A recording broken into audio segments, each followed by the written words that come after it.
Hi, we are going over the parts of the instrument today, and I've chosen a viola that kind of looks like a cello, and the viola also sounds kind of like a cello, even though we play it like a violin. So let's go at the beginning, top of the instrument. This is a scroll. It has the shape of a scroll of paper.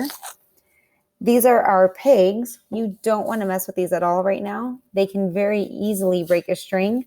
The strings are like rubber bands, and if you turn them too tight, they will snap, and you can't repair them once they do snap. Now, this entire black part right here is called the fingerboard. There's a very special part of the fingerboard called the neck right here in this section, and this is where we'll be handling the instrument when you pull it out from the case and when you put it back in. You don't want to grab the fingerboard down here, and you don't want to grab the instrument from the strings. If we keep going, just like us, next to the neck is the shoulder of the instrument. Traveling down, this looks like a lowercase letter F, and they are the speaker sections of our instrument if you don't plug it in, right? If it's not an electric. So the F holes have to be facing out towards the audience. So if you're performing on a violin or viola, you should be angling the instrument out towards your audience this way. If you're playing cello or bass, your instrument naturally faces the audience the way you play it.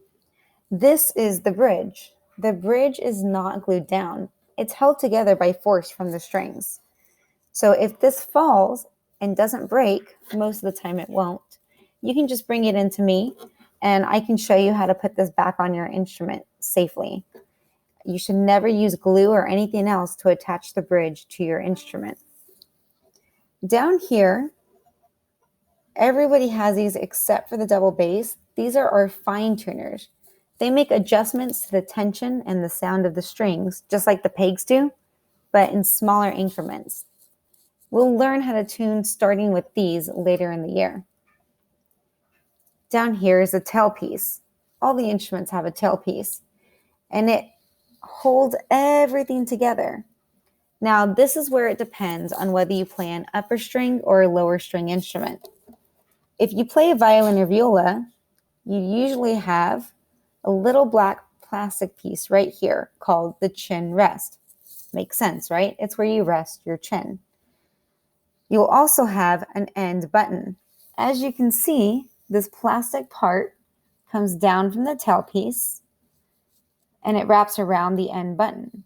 The end button, the tailpiece, and again the bridge are all held together by force, not by anything else. So none of this is actually glued down. If I were to loosen this strap around from the tailpiece, the whole thing would come up, the bridge would fall down, and I could lift the strings up. If I play the cello or the bass, this is a silver pin. The cello and bass is wide enough and deep enough of an instrument to have the silver pin be stored inside the instrument when it's not in use.